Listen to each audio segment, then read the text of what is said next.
Ladies and gentlemen, the most transformative sport event on earth is about to begin.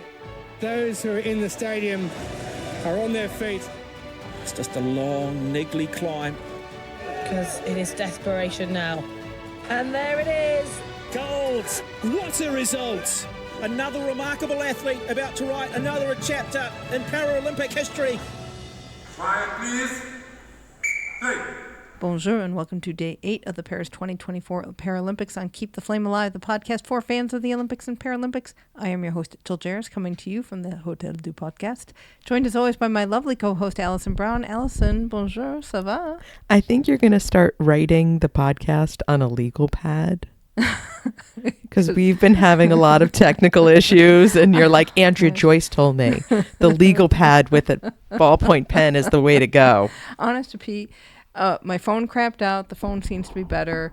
I can't get into the My Info system on a regular Chrome tab because I get a 502 bad gateway, which I've been trying to fix to no avail. So I have to go incognito on that. And then we went to tape tonight and a recorder crapped out too. So thank goodness for backups. We have a lot of backups. We have a backup mic. We have a backup recorder. And I am grumpy because it rained today. It rained really hard. You know, it reminds us that we really haven't had that much bad weather to deal with. The heat, but not rain and thunderstorm. A couple of days, but today was not fun to get around. No, not fun at all, because when it rains here, we are really in a concrete jungle. Like, there is very little grass around this place. And in the train this morning, and I've seen it the other days that it rains, they have to push the water off the walkways because the walkways don't drain. When it rains in the city, it is so slippery everywhere. Yes, and it's like instant flooding. It's unbelievable. I was first I was walking through the rain to get to the Champ de Mars Eiffel Tower complex, that's where I spent my entire day today. And then, of course, that complex is kind of a park in between the two, but a lot of the park is big, wide, dirt, crushed stone pathways that were now mud and the plastic walkways, which are decent. They're really decent ones at this complex. Yes. But they were flooded out too. Yeah, they can only handle so much. I mean, and this was a lot of rain in a short period of time. So I got, my feet were all wet by the time I got to Judo, and they stayed wet all day.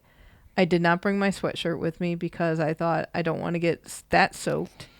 And the Judo arena was really cold today. It got cold, so I was grumpy about that. And then I just kept missing stuff because I went to blind football too, to finally get to enjoy a fair amount of blind football, which I didn't really enjoy. So I saw like a few minutes of one game, went back over to the Champ de Mars, came back, was at the Venue Media Center, and then as I leave the Venue Media Center, I hear the roar from the crowd because it's France-Colombia, and I go, well, I've missed something there. And sure enough, I get over to the blind football arena, and people are coming out. So I've missed that game. And then I stayed for Argentina and Brazil, and I'm so cold. It's beautiful now. It's not raining, but everything's still a little bit wet.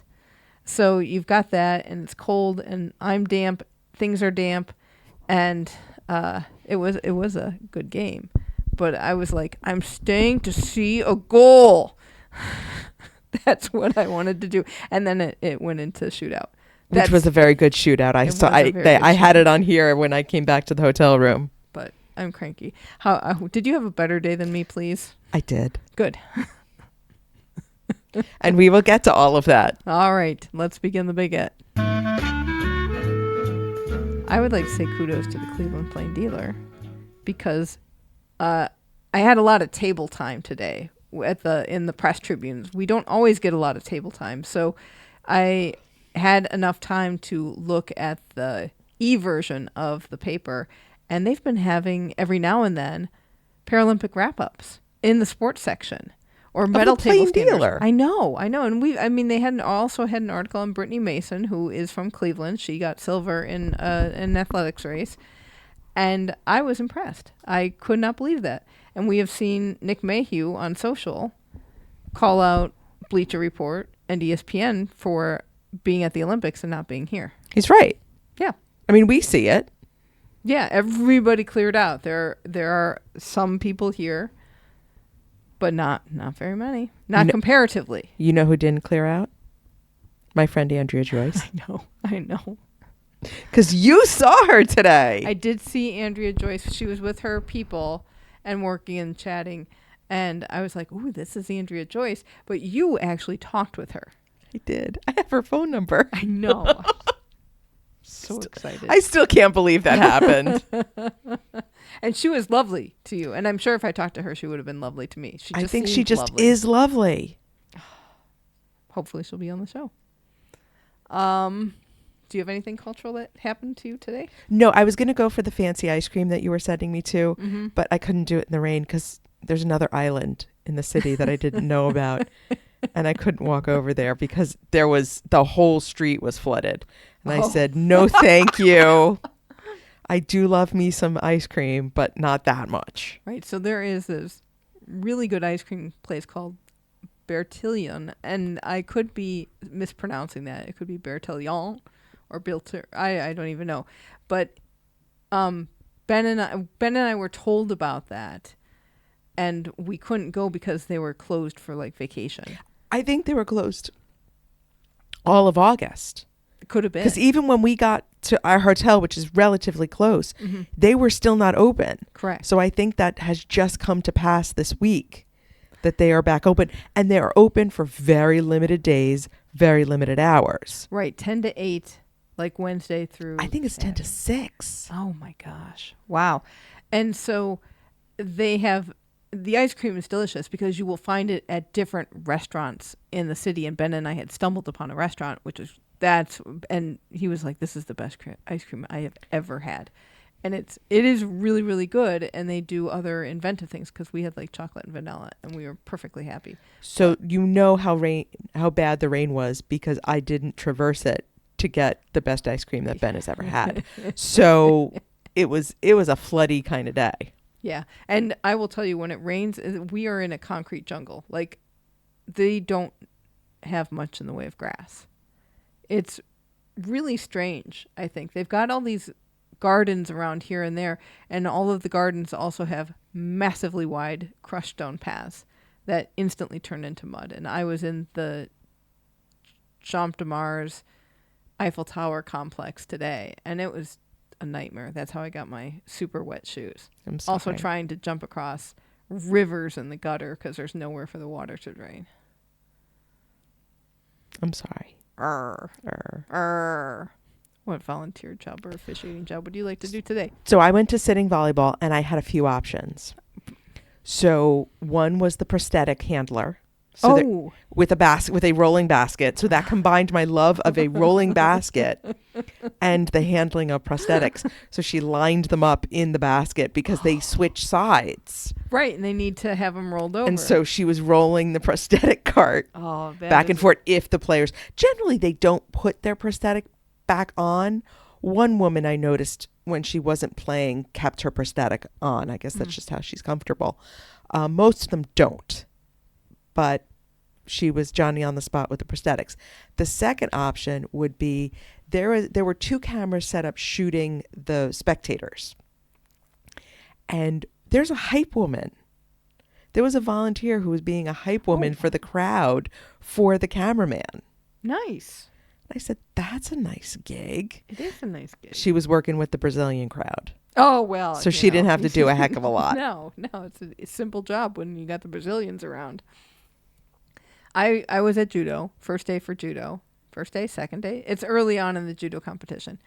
And one of the things that struck me as interesting and odd for a volunteer to do was, as I am sitting in the press tribune, ask to see my credential. I've been getting that almost every day, that when I'm hitting press tribunes, my credentials are checked. And they were not during the Olympics. No. They barely glance at them. And I think maybe because there's so few, they don't actually believe us.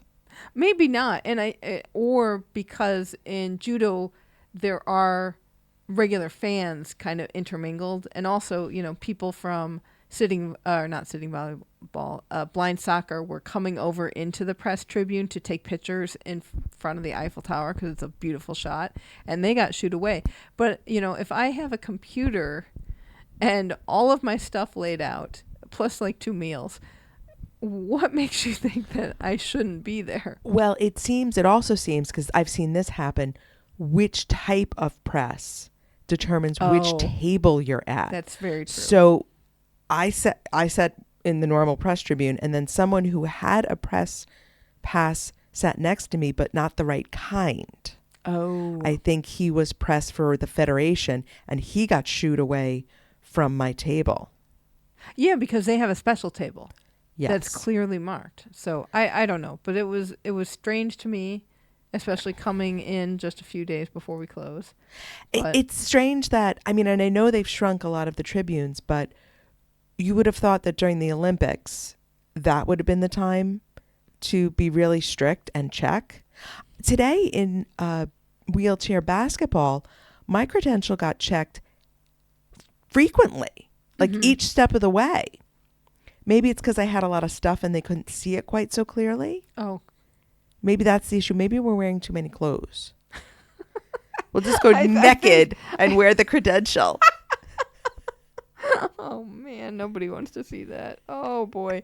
My other option from judo was during the medal ceremonies, there's 1924 people who are guiding the athletes because it's a visually impaired class. So they're with them every step of the way. And I would like to be one of those people. Oh, that's a very sensitive job. Mm-hmm. Sensitive in the sense of like an emotional, because that moment is so emotional. Exactly. That surprises me that you'd want to do that, actually. I'd like to try. You'd be good at it. You think? Thank you. I do. Not today. I can tell you that. Just get up there. Just get your darn medal and stop complaining. You won something. Have a freeze.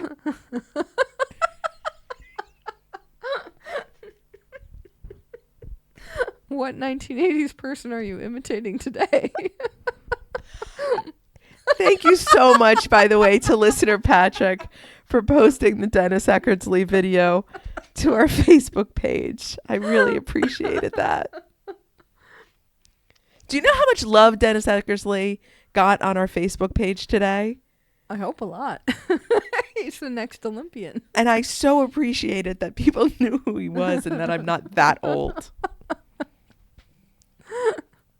Well, as you have heard that all of our technical gear seems to be crapping out, we really could use your help and financial support to keep our flame alive. To keep us going. Right? And not just now, we keep going all throughout the downtime in between games. So when the cauldron's out, we still go as long as we are financially able to do so. We are an independent podcast, and that means we are also independently funded. As you've heard us say, Nick Mayhew was not thrilled with big media outlets not being here for the Paralympics and giving the Paralympics their due. We are one of the few who will. And if you appreciate Paralympic coverage, we would appreciate you sliding a little cash our way to help make sure this podcast stays afloat. So we've got a variety of ways to support us at flamealivepod.com/support. If you would like to be an ongoing supporter, ongoing patron, we have a Patreon. All paid patrons during the games get an exclusive photo. And if you are at the $5 a month level and up, you get some extra video and audio sometimes as well. I've got some video from blind football that's going to go up tonight. Keeping us afloat during the flood. that is true, and it's it's a halftime show. The halftime show I thought was really cool. If you missed any kind of Asian drumming, we've got you covered. I didn't see any Asian drumming. Well, you're going to have to go back. If you can. I don't know. Daily results. Speaking of blind football, let's start there. In case you're wondering why we call it blind football, because it changed its name. It was football five-a-side in Tokyo. Now it's blind football, which I think encapsulates it more. It's easier to understand. Yeah, football five-a-side makes it sound like it's rugby sevens, that it's just a smaller version of Olympic football, and that's not what it is at all. No, it's just really, really different. We also have a different format of a game this time. It's 2 15-minute halves with a 10-minute break instead of 20-minute halves. So I'm curious as to why they did that. I would imagine some of it could be mentally taxing because you have a lot of input coming in. But I'd be curious to know if listener Eugene, if you've got any insight there, drop us a line. So tonight we had a bunch of matches. We had classification matches first. Turkey beat Japan 2-0, and China beat Morocco 1-0. Then we had the semifinals. I missed France beating Colombia 1-0. Well, you did see the replay on Kelju this evening. Yeah, I know. But I love it when they say that goal. When they say merci to all the team. That gets me right there. And then we had a repeat in the other semifinal of last Paralympics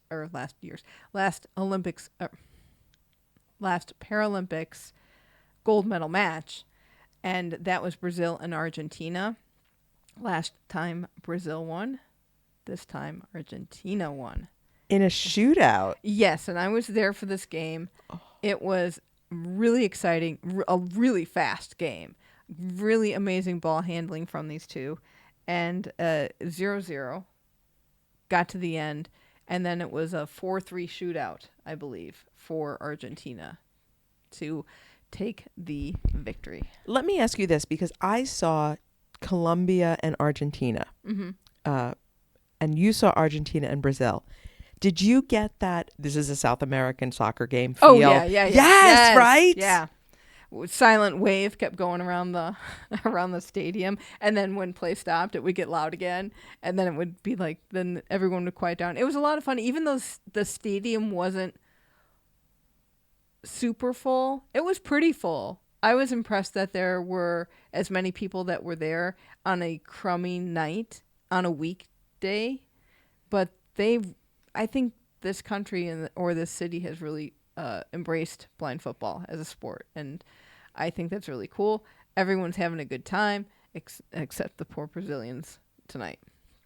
I was talking with a volunteer who said, I'm cheering for Brazil because I'm Brazilian, but I lived in Argentina for a while. Oh, so she didn't know quite who to cheer for. So either she couldn't win or she couldn't lose. That's true.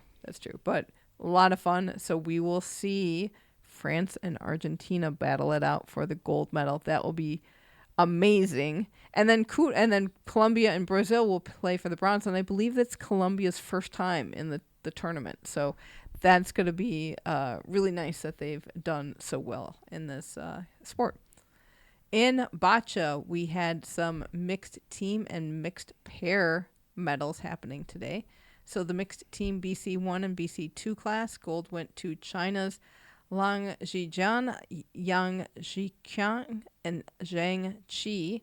Silver went to Indonesia, the team of Muhammad Siafa, Felix Ardi Yuda, and Gisha Sayana. And bronze went to Japan, the team of Endo Hiromi, Hiroshi Takayuki, and Sugimura Hidataka.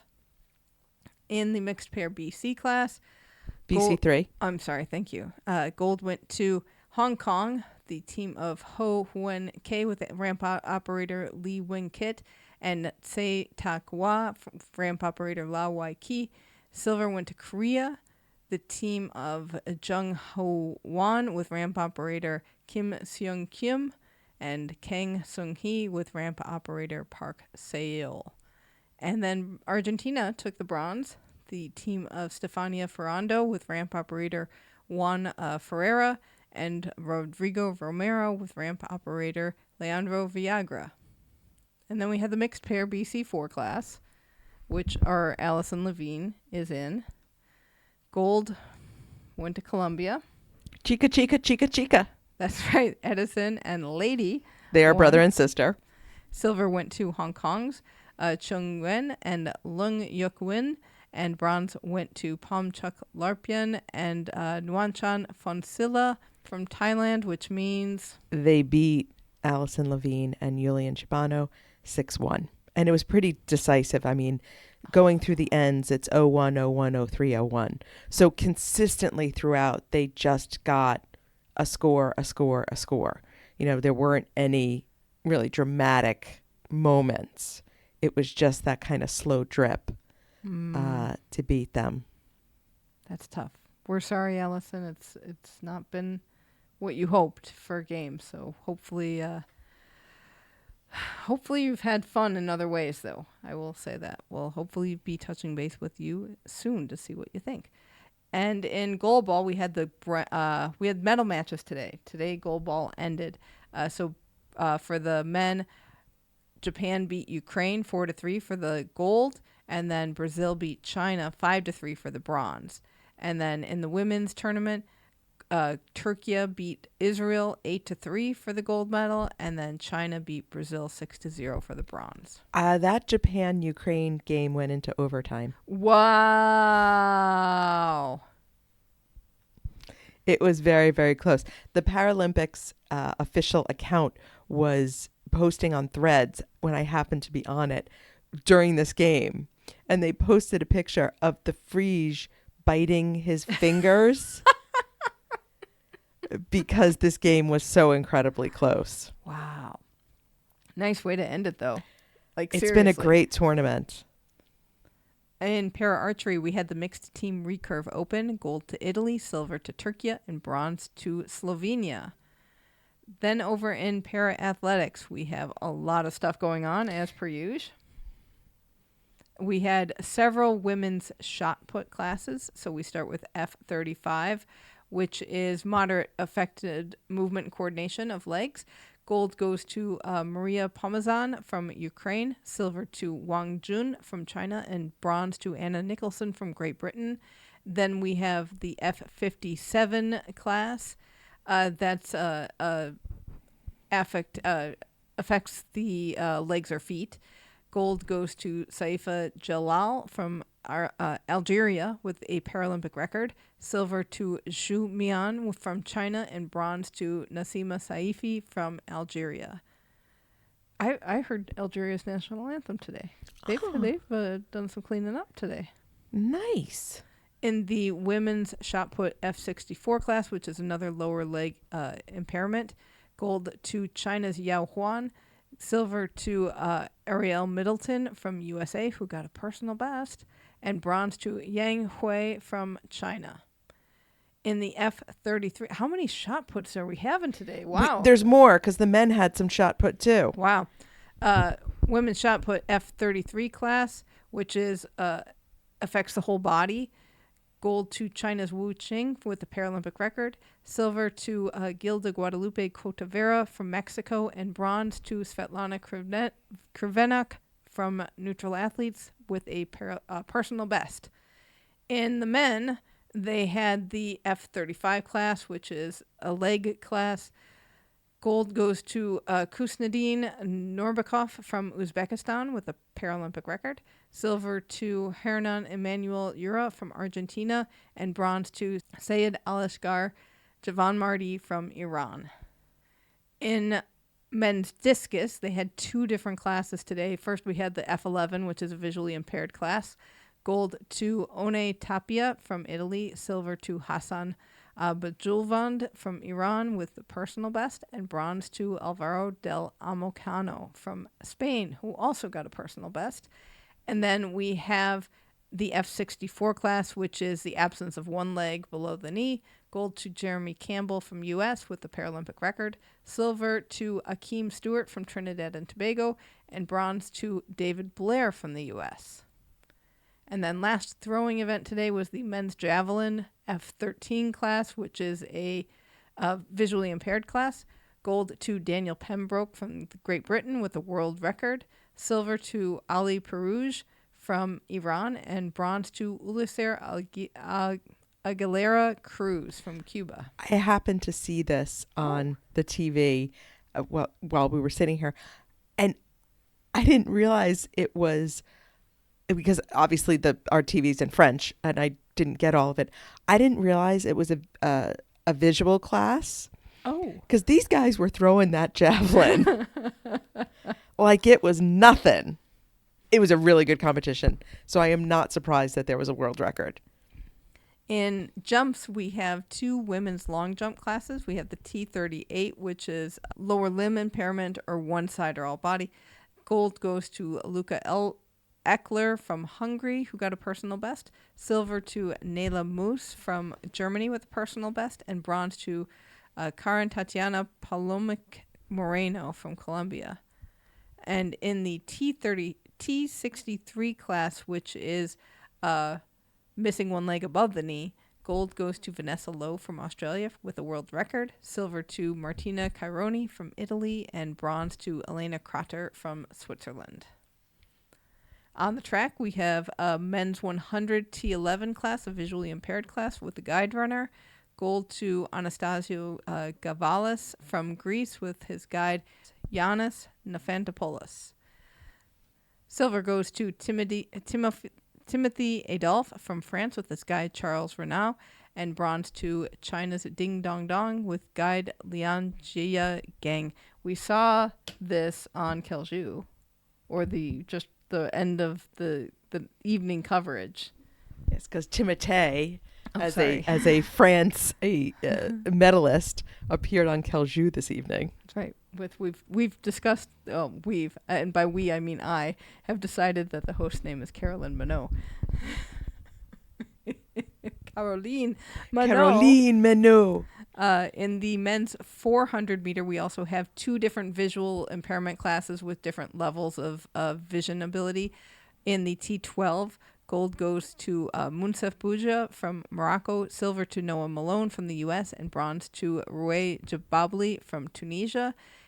And then in the T13 class, gold goes to Skander Jmali Athmani from Algeria, silver to Fukunaga Ryota from Japan, and bronze to Bunderbrenner Bermudez Vilar from Colombia. So if you see any of these medal podiums with Colombia, you got to check out the print. There you go. There you go. And we have 2 men's 800 meter races in 2 different wheelchair classes. In the T53, gold goes to Brent Lakatos from Canada. Did I say that right? You did. Oh, thank you. Silver goes to Pong Sakam Paeo from Thailand, and bronze to Brian Seaman from the U.S. Thank goodness, Brian Seaman, who I talked with in the mix zone. I'm glad you got a medal, buddy. I think this is bronze number 2. Oh, that's good. I think because he's had a couple of tough races. Then in the what I will call the Daniel Romanchuk class, gold goes to this is also 800 meters. Gold goes to China's Jing Hua with the Paralympic record. Silver to China's Dai Yongqiang with the Paralympic personal best, and bronze to Marcel Hug from Switzerland. This is his 3rd medal of the games. He's got 1 bronze and 2 silvers. But no gold. Not yet. This we is don't true. know. We don't know. He's got more. And then our Daniel Romanchuk finished in 5th. And we have 2 women's 100 meter races. T37 class, which is one side impairment. Gold to Wang Xiaoyang from China with a Paralympic record.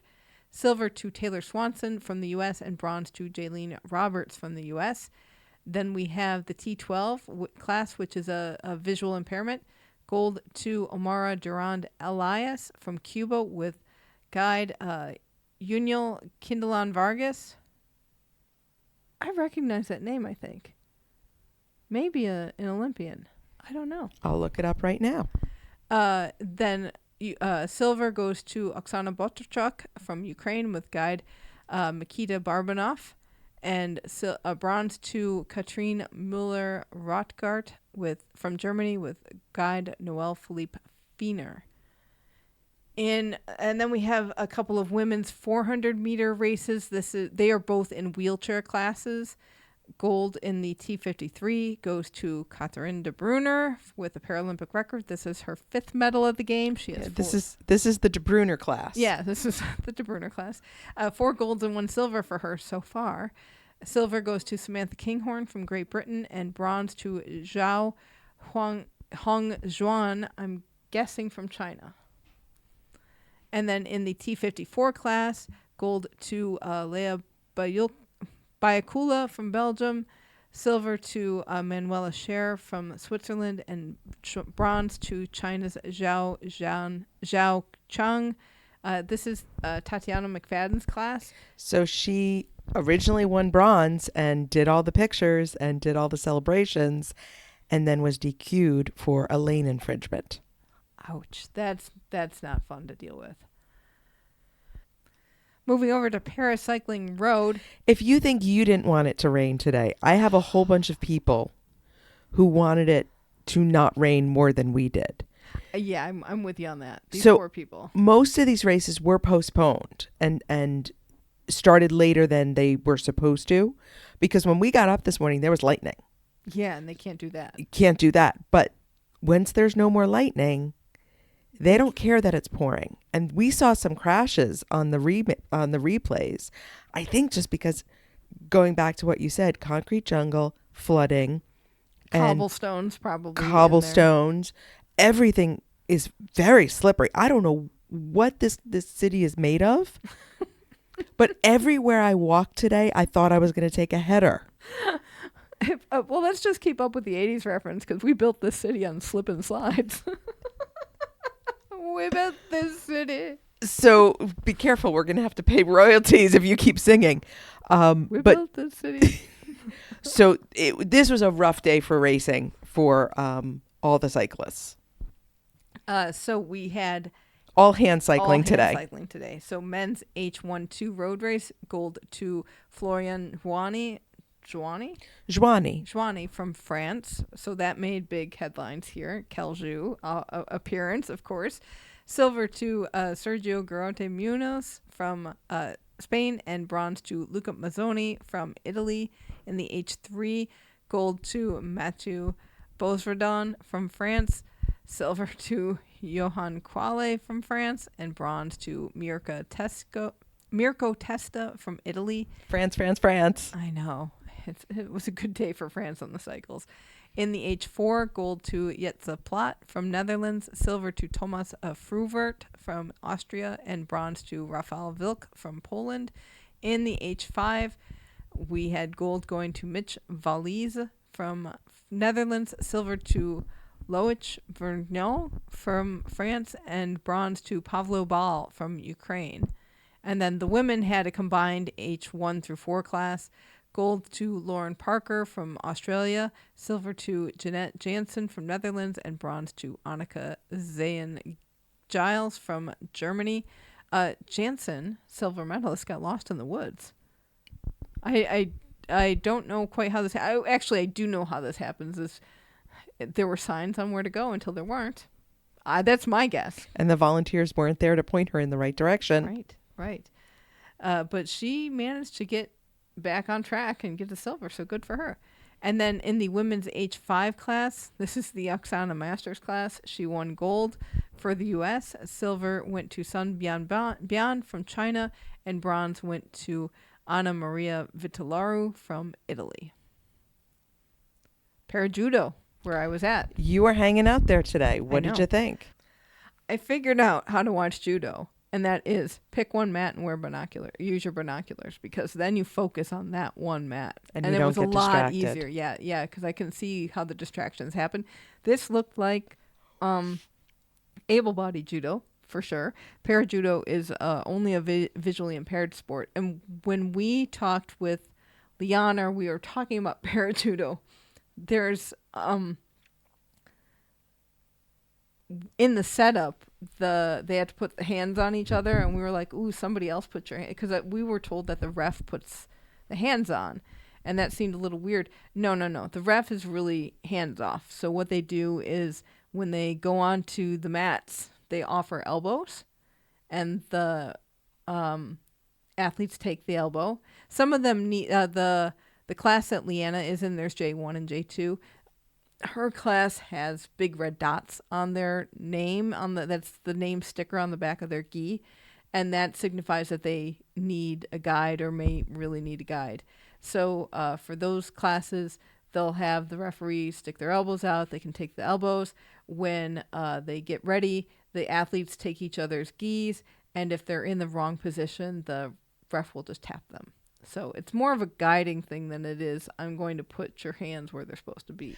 Right, because that, when we had that discussion, it was confusing to us, and then obviously you see it and it makes sense.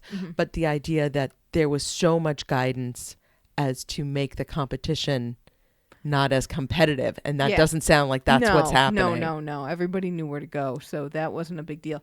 The back stickers, they have ads on, sponsor names on them. Really? Yeah, different ones. So they kind of cycle through the sponsors. So that's interesting as well. We have to have a discussion with the IPC. Yeah. About how this worked.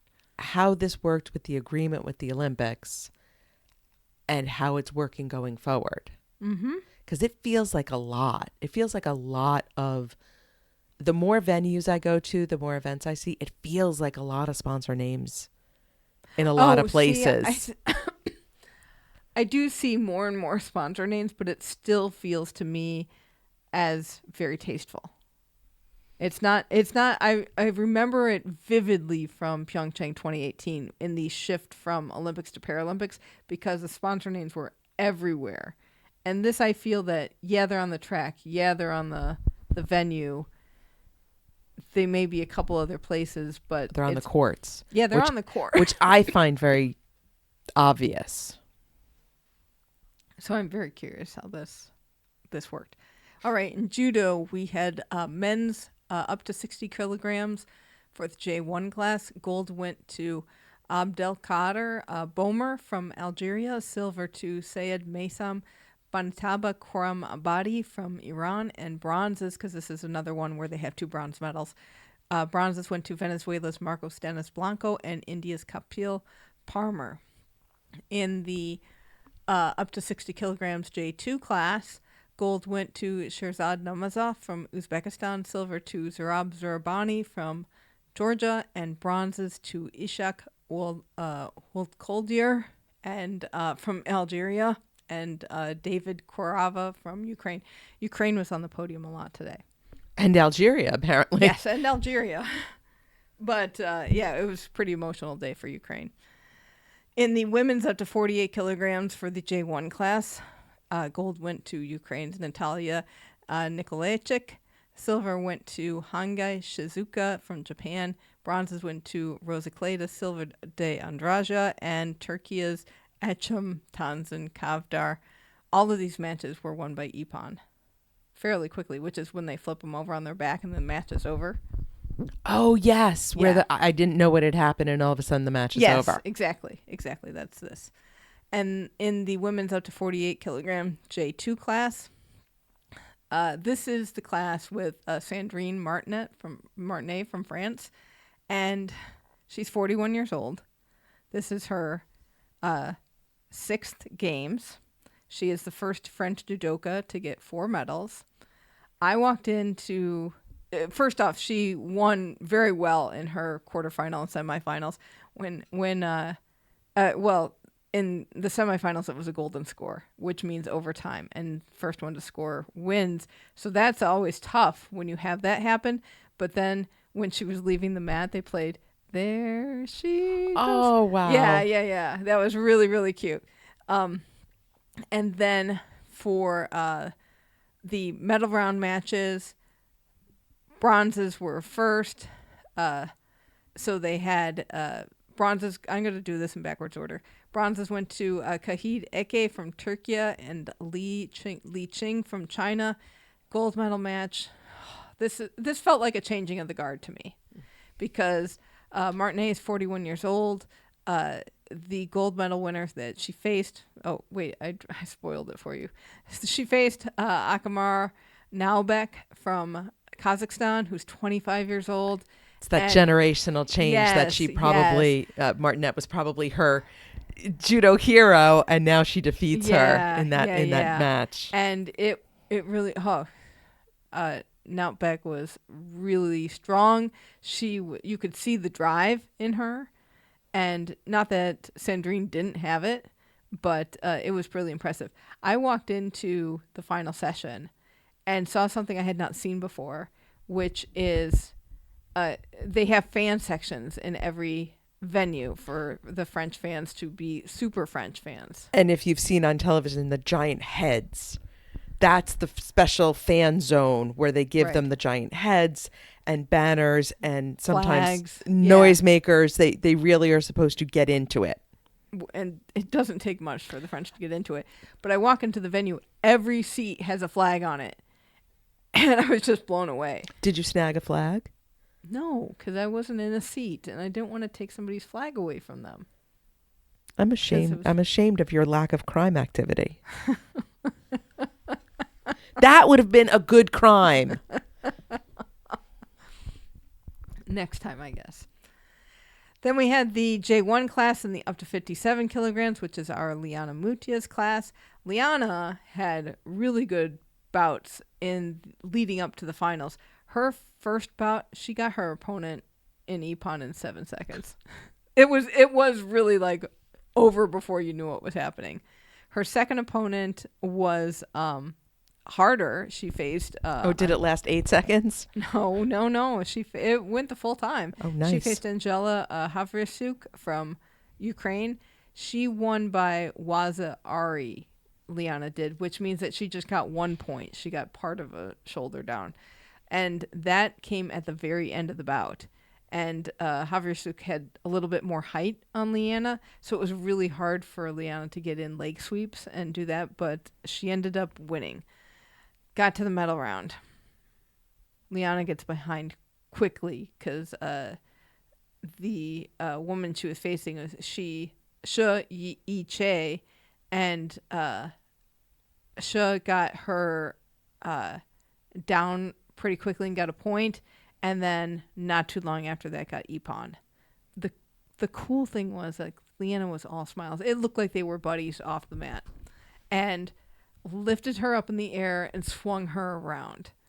It was really, really sweet. So nice to see that joy and happiness for each other, because losing, we've talked about this all the time, losing a gold medal and getting the silver in a head-to-head match is really tough. Right, because you lose and are probably experiencing the worst loss of the tournament, and then you have to go receive your silver medal.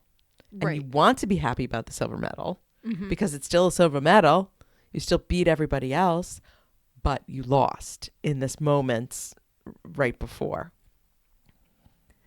Moving over to powerlifting, we had women's up to 50 kilogram final. Gold goes to Clara Seri Fuentes Monasterio from Venezuela. Silver to Zhao Jipeng from China. And bronze to Olivia Broom from Great Britain. She swept up. Oh, man. In the women's up to 55 kilogram final, gold goes to Rehad Ahmed from Egypt. Silver to Bezra Duman from Turkey. And bronze to Mohsen Bakhtiar from Iran. In the men's up to 59 kilograms final, gold goes to Mohammed El Menyawa from Egypt, silver to Qing Yongkai from China, and bronze to Bakhtiar from Iran. And finally, in the men's up to 65 kilogram final, China's Zhao Yi won gold, silver to Mark Swan from Great Britain, and bronze to Hosseini Betar from Algeria. You know, I'm beginning to wonder, because all of a sudden we're saying Algeria, if it's kind of like when you buy a red car, and then you see red cars everywhere. Like because you said Algeria did well today, now we're just totally focused on Algeria. But they did do well today. They did. It's kind of exciting. In Paris swimming, we had a whole bunch of races, as per usual, because it's a swimming pool and it's a popular sport. In the S8, which is a lot of different body types and amount of limbs class, we had the 50 meter. Don't laugh at me. I'm trying really hard. No. And you're doing an excellent job with some of these classes that are very hard to explain. And we're trying to make the distinction and explain. But different number of limbs. There are 4 options, I guess. Actually, there are 5 options, because you could have between 0 and 4. Yes.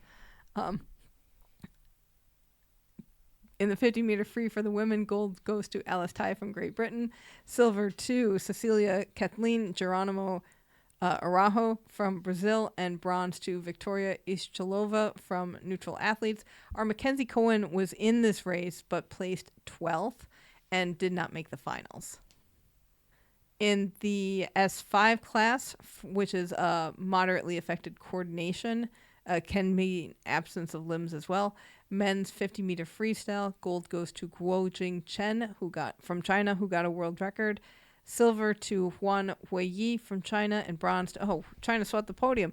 Bronze went to Wan Qilao from China. So I think that's the third swimming podium that they've swept. Wow, that's true. I wonder if it's these three altogether. They keep doing if it's always the same class. Yeah, I don't know. It's a good question. Something to look into.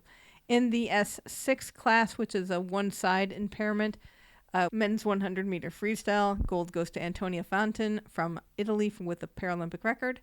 Silver goes to Talison Henrique Glock from Brazil, and Laurent Gerard from France wins the bronze. And then we go over to some S10. It's the highest level of mobility and coordination, the women's 400 free. Gold to Canada's Arlie Rivard. Alexandra Truitt from the United States won silver, and Bianca Pap from Hungary won bronze. And in some, I think we have a bunch of visually impaired classes. So S11, men's 100-meter breaststroke, gold to Rogier Dorsman from Netherlands, silver to Yang Bozan from China, bronze to Danilo Chufarov from Ukraine, and on the women's side, Daria Lukianenko from neutral Paralympic athletes won gold with a Paralympic record, silver to China's Ma Jie, and bronze to Cyprus, Carolina Pellandritu. And S12, visually impaired class, women's 100-meter breaststroke, gold to Elena Krauso from Germany with a world record. Brazil won silver, Maria Carolina Gomez Santiago, and bronze to Jitong Zhang from China. S13, also VI class, men's 100-meter breaststroke. Taliso Engel from Germany won gold. Naderle Jumagala from Kazakhstan won silver. Paralympic record for his class. I think there's a couple of mixed classes in here. And Vali Israilov from Azerbaijan won bronze. On the women's side, where Olivia Chambers happened to be swimming, Rebecca Redfern from Great Britain won gold. Hey, look! You got silver. Olivia Chambers from the United States won silver, and Colleen Young, also from the United States, won bronze. Some more women's 100-meter breaststroke. This is the S7, another one of these mixed classes. Maria Pavlova from neutral Paralympic athletes with a world record won gold. Iona Winifirth from Great Britain won silver, and Tess Routliff from Canada won bronze. SM9 now for some individual medleys. Men's 200-meter. Timothy Hodge got a Paralympic record and gold. He's from Australia. Hugo Didier from France won silver, and Hector Denier from France won bronze. On the women's side, Zofia Konkali from Hungary won gold. I saw her get a medal. Oh, okay. In that first night I went to swimming, and she was the one who made me cry because she was crying. Aww. I hope she cried again and enjoyed this half as much as she did that first medal. Nuria Marquez Sota from Spain won silver, and Anastasia Dmitriev, also from Spain, won bronze. End of the night, we've got a mixed 4x50 meter medley, 20 points, gold to China, silver to the United States, and bronze to Ukraine. In para table tennis, we had a bunch of medal matches because we're getting to that stage. We're getting to the end now. It's weird because I'm saying goodbye to the venues because I know I'm not going to be back at. I'm not even doing that. I'm just ignoring that. Okay. I'm ignoring it. If I don't say goodbye, then it doesn't happen. And you don't have to leave. And I don't have to leave. Just keep going back. And keep getting baguettes. You know what would happen if we did that? We'd just be wandering around and they'd be taking down the venue. You'd be going, well, where's the press tribune? Where is the press tribune? I can't Où est l'entrance pour le média? And they're like, it's gone, lady. Madame is Madame, go home. Les États-Unis. Ici. Ian Seidenfeld played today in his class in the semifinal for the MS6. His class did not have a gold medal match today. It was just the bronzes. So he did win. He beat Matteo. No. Oh, no. Oh, you're right. I'm sorry. I had to remember for a second how table tennis worked. So it was the semifinals, and then the winner moves on to the gold medal match, and the losers both get bronzes. Correct. So Matteo Perazan from Italy beat Ian Seidenfeld 3-0, which means Ian will collect a bronze medal and adds his collection. He won gold in Tokyo in his class, so now he's working towards the set, as we like to say. 2 Paralympics, 2 medals. Not bad. No. And he's like 12 years old, too. So in women's singles class 7, gold went to Kelly Van Zon from Netherlands, silver to Kubra Korkut from Turkey, and bronzes went to Bai Tuomi from Great Britain and Wang Rui from China. I saw her in the doubles, and she is also very, very young. So I wouldn't be surprised if we're in like 2 Olympics, in 2 Paralympics, we're going to be going. Hasn't she been around for a long time? she and Ian just hang out, and can't drink. No, Ian can drink. I think he's, what did we say, 23? Something like that. Yeah. In the women's class 11 gold medal match, we had Japan's Wada Natsuki won gold. Silver went to Elena Prokofiev from neutral athletes, and bronzes to Ebrut Aster from Turkey and Furukawa Kanami from Japan. Natsuki Wada, she only started playing table tennis because she wanted to lose weight. It worked. And now she lost a bunch of weight. And now she's gained weight with her medal. That's right. And those things I've heard are very heavy. In the men's singles class 2, gold goes to Rafał Chuper from Poland, silver to Yuri Suchanek from Czechia, and bronzes to Cha-Soo Young from Korea and Fabien Lamoureux from France. In the men's singles class 3, gold to China's Feng Pan Fen, silver to Thomas Schmiedberger from Germany, and bronzes to Klingbun Chun from Thailand and Jang Yoon-jin from Korea. Finally, in the class 11 for men, gold to Korea's Kim Gi-tae, silver to Chen Po-yen from Chinese Taipei, and bronzes to Peter Palos from Hungary and Samuel van Einem from Austria. We have one more event in shooting para sport. It's R6 mixed 50-meter rifle prone SH1. Gold to Natasha Hiltrop from Germany, silver to Anna Benson from Sweden, and bronze to Jean-Louis Marchaud from France. Sitting volleyball, we had the men's semifinals today. Bosnia and Herzegovina beat Germany 3-0 and Iran beat Egypt 3-1, which means the gold medal match is going to be a rematch from a semifinal in Tokyo. Iran's the defending gold medalist. Bosnia had won bronze in Tokyo. So this is going to be a good setup. You were there. I did not see the men. I saw the women in the evening. It was not bad. You were absolutely right about getting to Arena Paris Nord. Far, but not hard. Yes. And lots of volunteers. I had a volunteer walk me to the accredited entrance. And then did you find the venue media center if you wanted to? I did. I found the Tribune. I found the media center. I found the bathrooms. I found the mix zone. All these volunteers wanted, I guess they took one look at me and said, this American lady is going to be a problem. So let's get her to all the different places. So I found everything, got upstairs, settled myself in. But before that, on the concourse, I saw these very lovely American women who were all decked out in their Team USA discussing the pins on the table that they had. So I was like, hi, ladies, I have pins for you.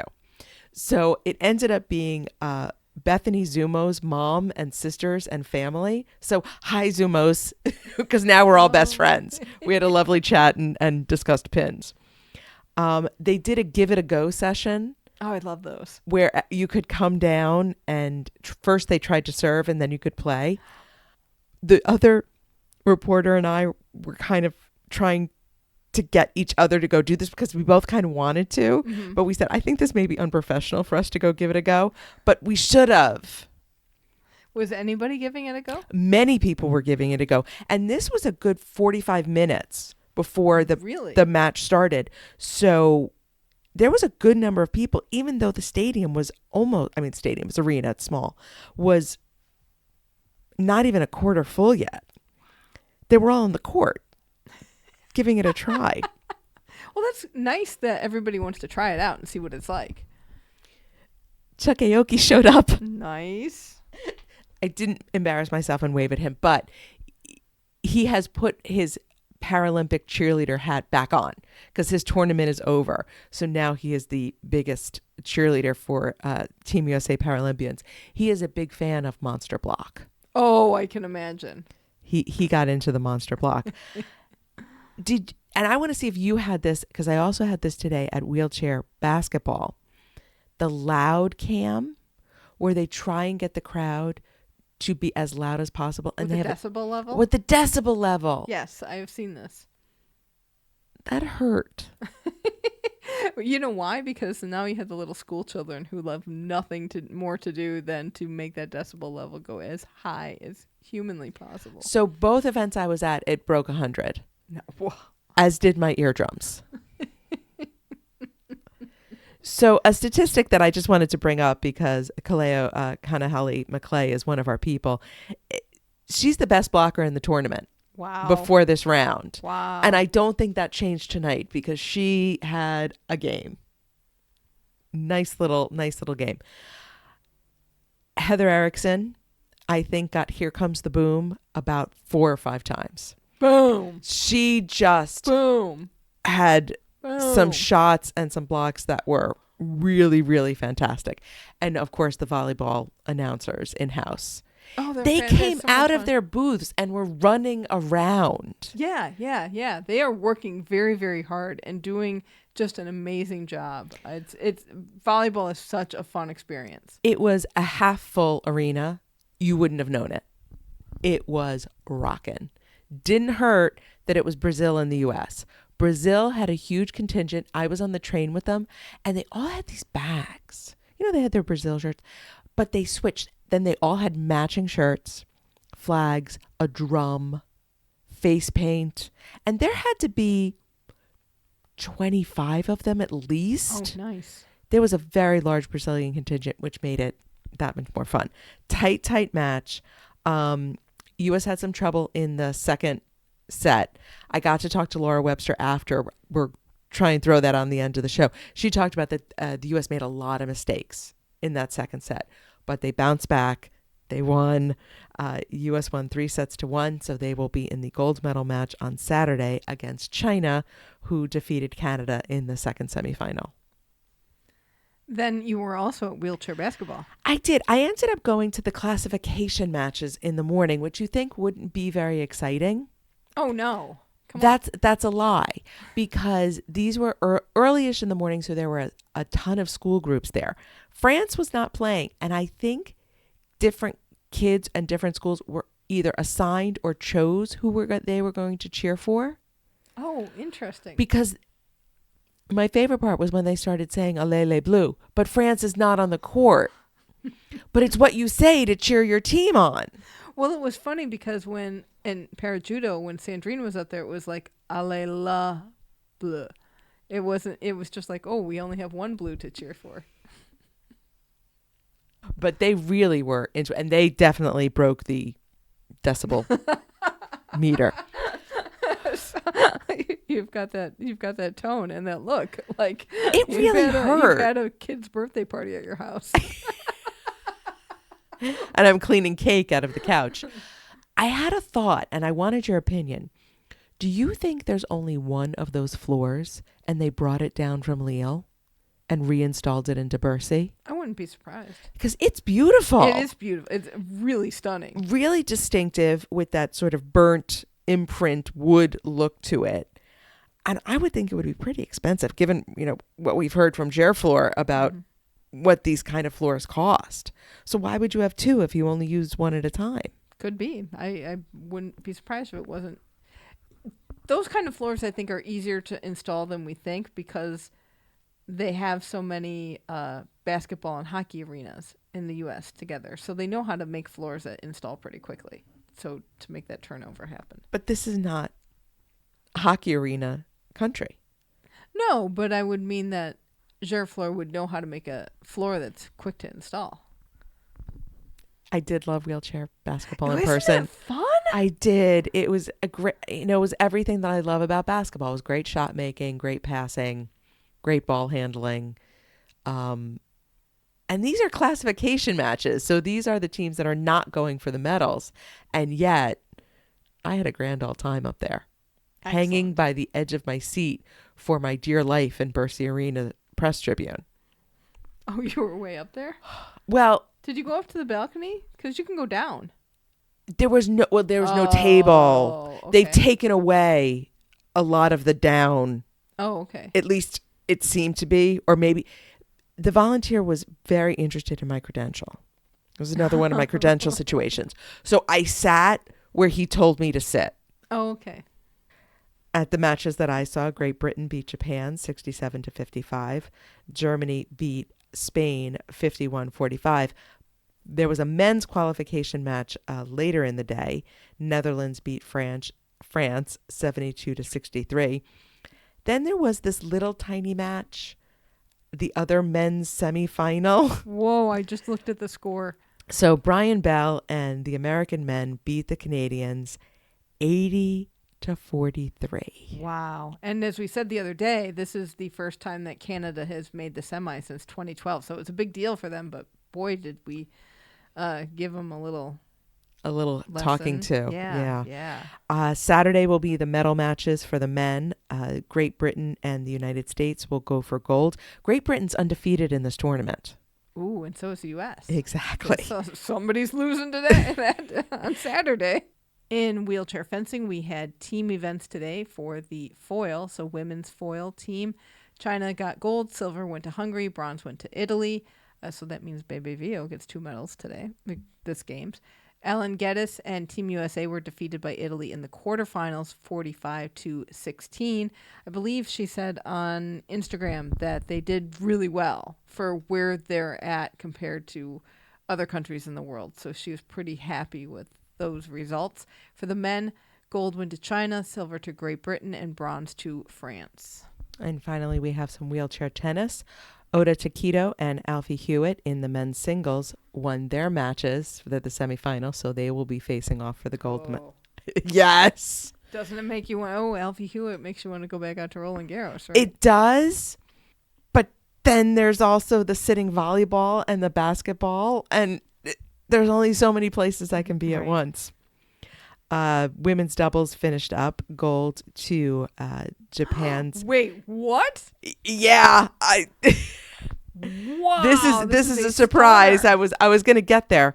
So Kamiji Yu and Tanaka Manami defeated the Netherlands' Didi de Groot and Aniek van Koot, who ended up with silver.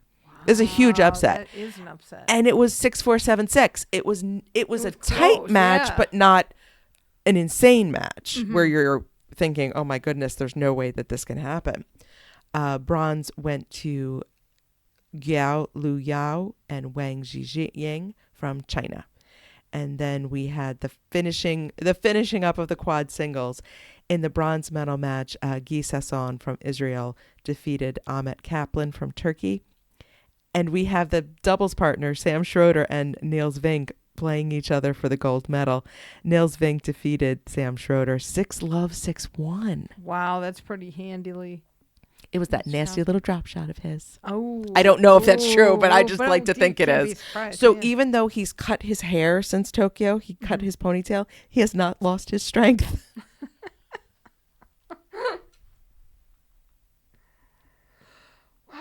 Wow. You know who we hope is getting his strength back? Waldo, our beautiful mascot.